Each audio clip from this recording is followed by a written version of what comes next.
जब भारतीय जनता पार्टी की नामांकन रैली में कुछ लोगों के पेट में यह भी दर्द हो रहा था कि भाई भाई लड़े नहीं, अभी ये भी पेट में दर्द हो रहा था उनके। कोई कह रहे थे, ज्योति जी का भी भाषण में सुन रहा था क्या नारायण बेनीवाल को जेर का घूट पीना पड़ गया। अरे तो जेर का जिन्होंने घूट पिया वही तो महादेव बने, मैं तो नीलकंठ बन गया। और हमारे जो बीजेपी के जो कैंडिडेट थे, जो सीख तो हनुमान जी से गए, पढ़े लिखे नहीं, कभी कभी हिंदी बोलने का प्रयास भी करते हो, तो क्यों पावना थे क्या मत रोया क्यों रहे, मैं तो हमारा घराड़ा का कर्मा ने रोयो, मैंने पढ़ाया को नहीं, तो आपने एड़ो काम कौन करना है। मैं तो देखो अचंबो थाने बार मारो मोबाइल बताऊं ना तो यकीन नहीं कर सको। कटे मीटिंग में बैठा रहा 2 बार कोई को फोन नहीं उठावा, नहीं क्या मैसेज आए, बोटा हूं दाबगा का एमएलए साहब अब गई जो देगा ना, वो था को प्यार है, मैं भी बुरो भी कौन माना, वो था को प्यार है वास्तव में। आप लोग निश्चित रूप से यदि बुजुर्गों का आशीर्वाद लेके और सही दिशा के अंदर यदि अनुशासनात्मक तरीका झंडा बुलंद करने का जो सपना देखा है, उस सपने के अंदर हम जरूर एक दिन कामयाब होंगे। आने वाला जो 13 तारीख का समय जो है, अब बहुत लंबा समय नहीं बचा हमारे पास। आज हमने नामांकन की बहुत विशाल रैली का आयोजन किया, सबकी बड़ी इच्छा थी कि बड़ा कार्यक्रम हो, और उस इच्छा से 21 कार्यक्रम आप लोगों ने किया। बड़ी भारी संख्या में आप लोग यहाँ पधारे कनिका जी को आशीर्वाद देने के लिए। मैं तो इतना ही निवेदन कर रहा हूं, कुछ मीडिया के बंधु कल भी बातें कर रहे थे, आज अभी मैं बैठा था तब क्यों सर में जब भारतीय जनता पार्टी की नामांकन रैली में कुछ लोगों के पेट में यह भी दर्द हो रहा था कि भाई भाई लड़े नहीं, अभी ये भी पेट में दर्द हो रहा था उनके। कोई कह रहे थे, ज्योति जी का भी भाषण में सुन रहा था क्या नारायण बेनीवाल को जेर का घूट पीना पड़ गया।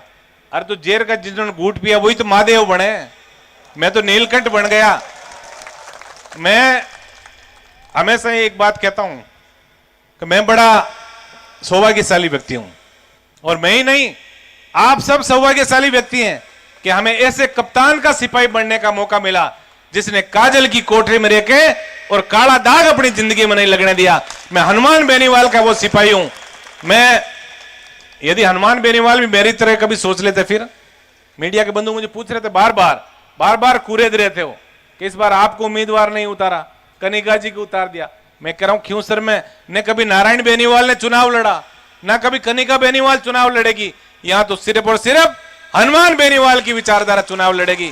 युवा साथियों, बुजुर्गों का बड़ा आशीर्वाद है। मुझे पता है जब मेरी नामांकन रैली का कार्यक्रम इसी जगह जब हमने किया था, बंजर भूमि थी यहाँ, फिर विधानसभा में जब मुझे जाने का मौका मिला और हनुमान जी को मैंने कहा क्यों सर विधानसभा क्षेत्र जो बड़ा सिंचित विधानसभा क्षेत्र है, इसके अंदर मंडी की स्थापना होनी चाहिए। और हम दोनों भाइयों ने मिलकर आज आप देख रहे हो मंडी सजीव रूप मंडी ने धारण कर लिया, आज कृषि मंडी बन गई। और अगली बार जब आप यहाँ आओगे तो निश्चित रूप से आपको ऐसा लगेगा कि यहाँ क्यों सर के अंदर सुरक्षा एहसास आप लोग करोगे। बीजेपी के जो नेता जो भाषण दे रहे हैं उनके पेट में कहीं ना कहीं ये चीज का दर्द है कि हनुमान बेनीवाल कभी सत्ता में नहीं रहा, लेकिन विकास जिस तरह से क्यूसर विधानसभा क्षेत्र के अंदर हुआ, नेताओं ने बहुत बात की, शिक्षा की बात की, समाजों को आगे बढ़ाने की बात की, लेकिन उन्होंने इंफ्रास्ट्रक्चर क्यूसर विधानसभा को वो कभी मुहैया नहीं करा सके। आज ये सही बात है।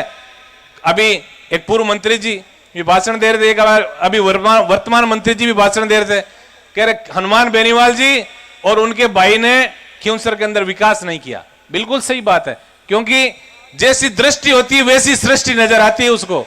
हम लोग गढ़ किले नहीं बना सके दोनों भाई, सही बात है। हमने बड़े विकास ये नहीं किए कि हमने हमारे खुद की कोई फैक्ट्रियां नहीं लगाई। हमने आज, हमें अच्छी तरह याद है 2008 के चुनाव के बाद आज ये जो माइंस इलाके का जो माइंसों का जो इलाका है, आज हजारों की तादाद में हमारे युवा साथी छोटे भाई जब है वो 10-10 हजार के जूते और 10-10 हजार की जींस पहन के और फॉर्च्यूनर गाड़ी के अंदर जब नागौर मिलने आते हैं तो हमारा सीना फक्र से चौड़ा हो जाता है। निश्चित रूप से हनुमान बेनीवाल ने जो जागृति क्यूसर विधानसभा के नवयुवकों को दी, आज कहने को कोई कुछ भी कह दे, लेकिन शिक्षित व्यक्ति हनुमान बेनीवाल शिक्षित व्यक्ति है। राजस्थान विश्वविद्यालय की राजनीति करके और बहुत तीखी धार वाला व्यक्ति है जिसने सरकारों को झुकाने का काम किया। और निश्चित रूप से यदि आप किसी शिक्षित व्यक्ति को भेजोगे, मैं बातें बहुत सुन रहा था, भारतीय जनता पार्टी के हमारे उम्मीदवार है, वो भी कभी हमारी क्लास में बैठा करते थे, हनुमान जी मोने शिक्षा देते थे और हम सब एक ही क्लास में बैठे रहते थे।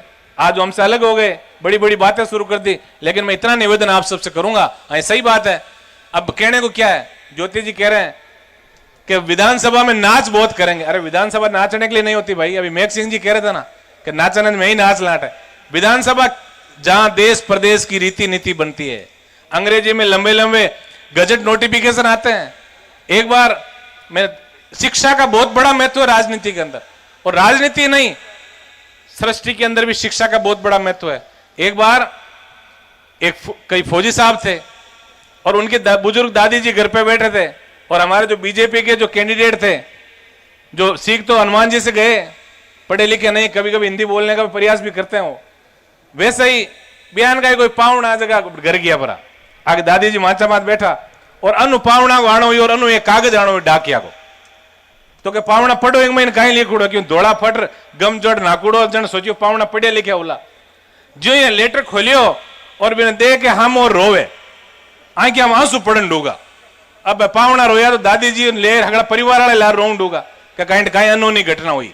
इतना कोई माठ साहब आया पढ़िया लिखा क्यों माठ साहब थे पढ़ो ने पावना तो बोली जाए कोने मैं पढ़ रही क्यों थांगे पोतो यो खुशी की बात है रो क्यों भाई, तो क्यों पावना थे के वास्ते रोया क्यों रहे मैं तो मारा घराड़ा का कर्मा ने रोयो मन पढ़ाया कोने। तो आपन एड़ो काम कौन करना है। कनिका जी उस शिक्षित है और उस शिक्षित व्यक्ति यदि कहीं बड़े पद पे पहुंचेगा तो निश्चित रूप से कहीं ना कहीं इलाके का बहुत बड़ा विकास होगा। हमने जो खिंवसर विधानसभा में जो विकास का सपना देखा है, ये हमारा ताडा आशाड़ा हमा बेटा है। मैं तो देखो अचंबो थाना बार मारो मोबाइल बताऊं ना तो तुम यकीन नहीं कर सको।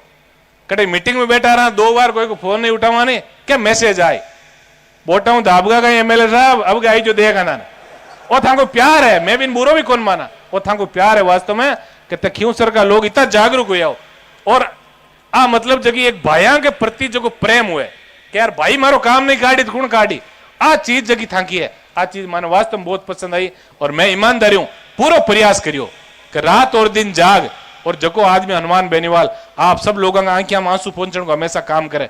भी व्यक्ति ने यदि आप धोखो देवा तो कटी कटी भगवान आप साथ अन्याय कर लो, इस चीज को भी आप लोग ध्यान रखिए।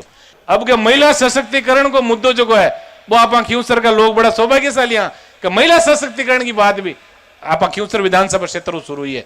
महिला कैंडिडेट आया है, आप सब लोगों ने मिलाए नहीं थे कह दे कि भाई महिला पहली बार आया बात मोटी करी वोट कम दिया आने कम 40-50 हजार जीतो तो देश के मैंने एक संदेश दी कि खिंवसर का लोग महिलाओं को बड़ो सम्मान करे, महिला सशक्तिकरण वास्ते आगे बढ़े और हनुमान बेनीवाल की रीति नीति जगी है भी रीति नीति आगे बढ़े।